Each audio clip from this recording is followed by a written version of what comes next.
Hello guys welcome to my YouTube channel और आज 26 জানুৱাৰী मोर फाলৰ পৰা অসমবাসী ৰাইজলৈ গণতন্ত্ৰ দিৱসৰ শুভেচ্ছা জনালোঁ আৰু এই গণতন্ত্ৰ দিৱসৰ শুভক্ষণত মই বৰ্তমান আছোঁ ফুলগুৰি ইতিহাস প্ৰসিদ্ধ স্থান ফুলগুৰি আৰু ইয়াতে আৰম্ভ হৈছিলে অসমৰ প্ৰথম কৃষক বিদ্ৰোহ। ফুলগুৰি ঢেৱাৰ বিষয়ে আমি সকলোৱে কিতাপত পঢ়িছোঁ।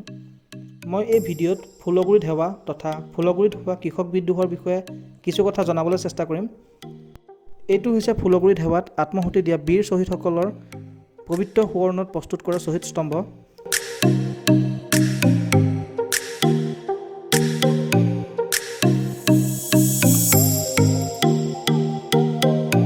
আৰু আমি যাম এতিয়া মানুহপুৰা বিল। বহুতে হয়তো নাম শুনা নাই, বলক দেখাই আছোঁ।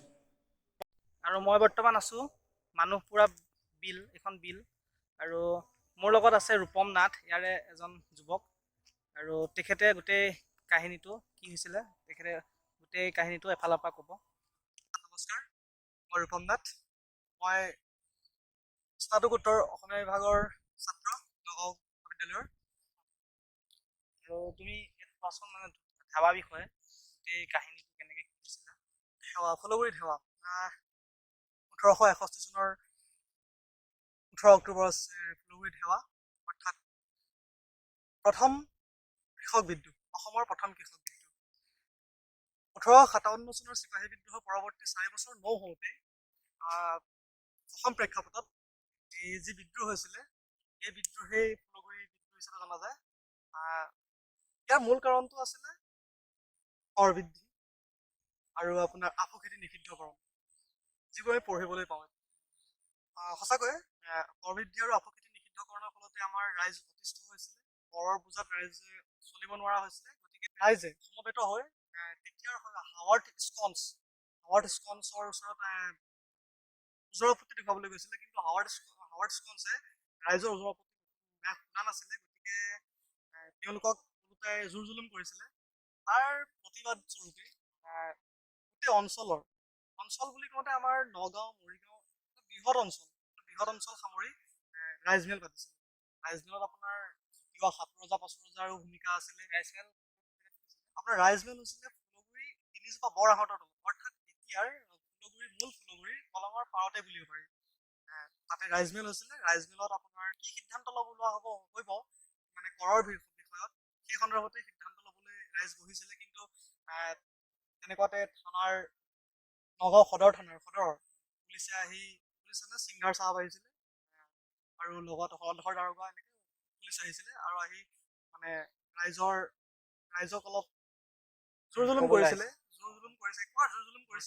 তাৰ ফলতে বাঁহদুম নে মৰাচিং কোনোবা এজন লোকৰ লাঠিৰ কোবত সিংগাৰ চাহাব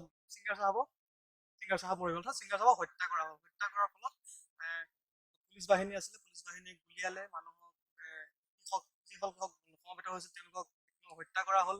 আৰু পিছত বহু লোকক গ্ৰেপ্তাৰ কৰিলে, বহু লোক বিনা চিকিৎসাই মৃত্যু হ'ল। ৰংবৰ ডেকা, চাংবৰ ডেকা এনেকৈ সকলক নগাঁও জেলত ফাঁচি দিলে।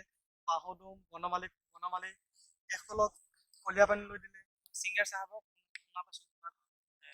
কলঙত উটাই দিছিলে। মানে হত্যা কৰাৰ পিছত ৰাইজে সমবেত মানে যিসকল উত্তেজিত ৰাইজে হত্যা কৰিলে তেওঁলোকে কলঙত পেলাই দিলে। আৰু সেই কথা গৈ আপোনাৰ যেতিয়াই সদৰ পালে, সদৰৰ পৰা বিভিন্ন ধৰণৰ তেওঁলোকে সেনাবাহিনী তেজপুৰৰ পৰা মানে আপোনাৰ মতাইছিলে আদি ইত্যাদি কৰি মানে এতিয়া সেই সময়ত এক মানে ভয়াৱহ পৰিৱেশ সৃষ্টি হৈ পৰিছিলে। আপোনাৰ হত্যা কৰা হ'ল 39 জন কৃষক হত্যা হ'ল বুলি আমাৰ ইংলিছৰ গোস্বামী প্ৰচাৰে ফুলগুৰি ঢেৱা শীৰ্ষক যি মানে আপোনাৰ প্ৰবন্ধ, সেই প্ৰবন্ধত লিখিছে 39 জন কৃষকক হত্যা কৰিছিলে, আৰু বহুত লোকক আপোনাৰ জেল হাজতলৈ প্ৰেৰণ কৰিলে, আৰু বহু লোকক নিৰ্যাতন কৰিলে। এনেকৈ ফুলগুৰি ঢেৱাত যথেষ্ট সংখ্যক লোক নিৰ্যাতিত হৈছিলে, শ্বহীদ হ'ল। ইয়াৰ মূল কথাটো হ'ল মানুহপুৰা কেনেকৈ হ'ল, মানুহপুৰা কেনেকৈ নামটো সংযুক্ত হ'ল ফুলগুৰি ঢেৱাৰ সৈতে। যেতিয়াই কৃষকসকলক হত্যা কৰিলে ইংৰাজ পুলিচে, তাৰ পাছতেই সেই কৃষকৰ মৃতদেহবোৰ ইংৰাজ খানে লৈ আহিব দিয়া নাছিলে। অৰ্থাৎ পৰিয়াললোকক চমজি দিয়া নাছিলে, পৰিয়ালক লৈ আহিব দিয়া হোৱা নাছিলে, তাতেই পৰি আছিলে ঢেৱা মানে ৰাইজমেল স্থলীতে। আৰু তেওঁলোকে অৰ্থাৎ কৃষকসকলে যিসকল পৰিয়ালৰ লোক আছিল তেওঁলোকে লুকাই চুৰ কৰি, কৃষকসকলে লুকাই চুৰ কৰি মৃতদেহবোৰ একগোট কৰি তেওঁলোকে গৰু গাড়ী, ম'হৰ গাড়ী বা কান্ধতেই তুলি হওক, ভাৰ লৈ হওক, যেনেকৈ নহওক মনে মনে কলঙৰ পাৰে পাৰে দক্ষিণলৈ, এই ফুলগুৰি ঢেৱাৰা মাত্ৰ 4 কিলোমিটাৰ আঁতৰত অৱস্থিত এই স্থান। তেতিয়া হাবি আৰু জংঘল আছিলে, এই জংঘলৰ মাজে মাজে আহি এই স্থানত সৎকাৰ কৰিছিলে। আৰু সেই সৎকাৰ কৰাৰ কাৰণে মানুহ পুৰা নামে জনা যায়, অৰ্থাৎ মানুহ পুৰি সৎকাৰ কৰিছিল, সেইটো কাৰণে মানুহ পুৰা নামে এই স্থান চিহ্নিত হৈ আছে। আচৰিত, কিমান ধুনীয়াকৈ ৰূপম নাথ মোতকৈ সৰু হয়, ইমান ধুনীয়াকৈ বুজাই দিলে।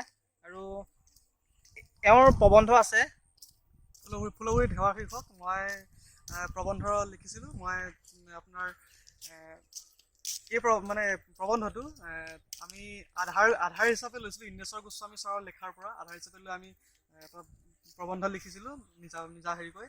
এইটো মই নগাঁও মহাবিদ্যালয় আলোচনী হওক বা বিবিজাক পণ্ডিত কনকচন্দ্ৰ শৰ্মাৰ যি মহাৰজত জয়ন্তী আছিলে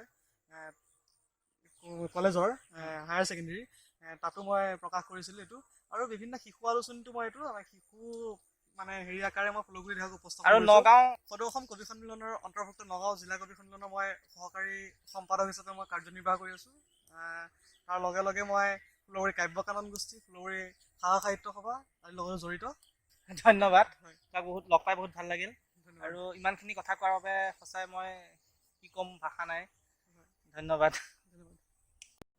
ভিডিঅ'টো চাই যদি ভাল পাইছে লাইক কৰিব, কমেণ্ট কৰিব, ছাবস্ক্ৰাইব কৰিব আৰু লগতে বেল আইকনটো ক্লিক কৰিব নাপাহৰিব।